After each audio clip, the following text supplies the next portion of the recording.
What's up everyone? I am Sam, welcome back to the channel, and today we're going to be talking about the lightest motocross and dirt bike helmets you can get on the market for 2022, so stay tuned for that.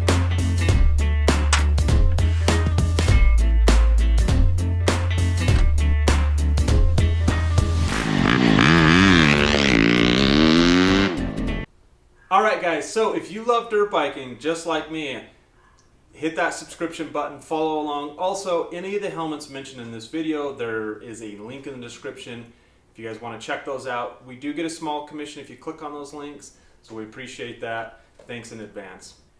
Alright, let's talk about why a lightweight dirt bike or motocross helmet. So, for those that do long motos or ride their dirt bike for long periods of time out on the single track or in the desert or even on the motocross track, a lot of times, my personal average ride's usually around 4 or 5 hours. Having a heavy helmet over time puts a ton of stress on my neck and even on my shoulders, sometimes resulting in a headache. But for me, I actually have an injury where I have scar tissue around a pinched nerve in my neck. And so as the ride would go longer and longer, it felt like someone was slowly pushing a needle into my neck.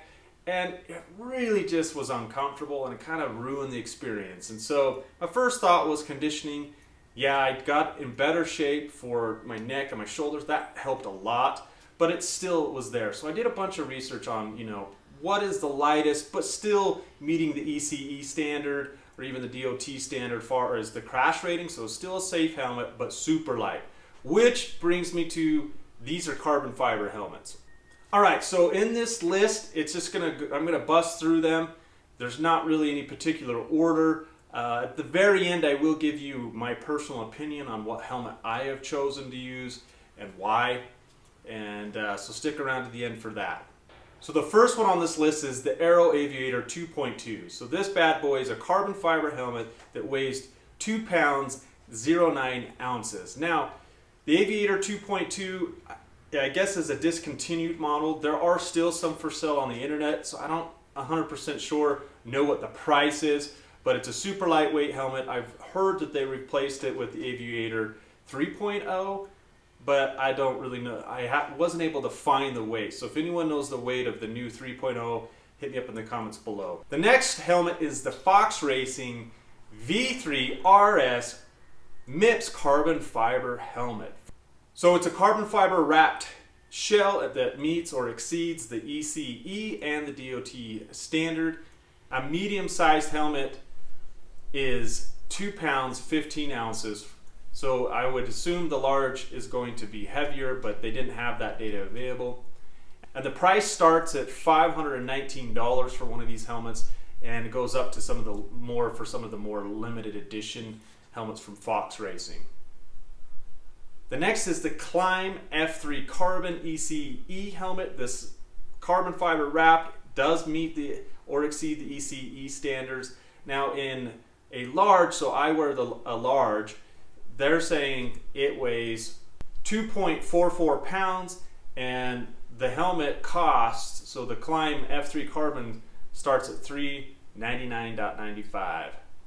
The next one is the Alpinestars Supertech M10 alloy MIPS helmet. Now this has a carbon fiber shell, and this also meets or exceeds the ECE and DOT. And this bad boy in a medium size weighs just under 3 pounds at 2.9 pounds. And this helmet, the starting price for it is $659. So the next one, and also the last one on the list, is the Fly Racing Formula Carbon Prime helmet, and this one also has a carbon fiber shell, and Fly Racing claims that this one weighs in a medium size 2.8 pounds, and the cost is $699. Now most of these helmets, they're all made out of carbon fiber. They meet the ECE and some of them meet the DOT standard. They're all super lightweight, around the 3 pound mark. They're going to be significantly lighter. You have to make a decision if you feel like they're safe or not. I honestly think the safest one on this list is going to be the Fly Racing. They have lots of cool technology into that helmet. It's also why it's so expensive. We'll put some of that technology up here in some specs. I don't know which side. But now you get to make the choice of which one's going to work best for you. So here's my opinion. Here's the helmet I chose. So I have the KLIM F3 carbon helmet. And the reason I bought the KLIM was for the biggest is for the price. At $399, being below 3 pounds, to me is a really good deal. Now, in the past, I have had KLIM helmets and I didn't really like how they fit. Well, guess what? The F3 totally blew that out of the water. I really like the fit and finish. It feels like a super high quality helmet, but without paying that $600 price tag. And I really like the KLIM's new magnet clip-on system. It's super nice, fits well, breathes well, and is really light. Now, compared to if I was wearing just a standard like either one of my Fly Racing or my Fox or even the 60 that we have, in about 2 hours I would start to feel the pain a little bit. It wasn't enough to really bother me, just kind of like uncomfortable. And then by towards the end of the ride, it'd be like, yeah, it hurts. Wearing the KLIM F3 carbon helmet, after 2 days of riding, then I start to get that. So that nerve pinch in the back. So having a lightweight helmet allows me to stay out longer and ride longer, and I get way less pressure on my neck and shoulder muscles, which to me is a win. The other thing is I carry, a lot of times I have a chin mounted GoPro, and that does actually add a lot of forward weight to my helmet, and it makes a big difference of having a lightweight setup.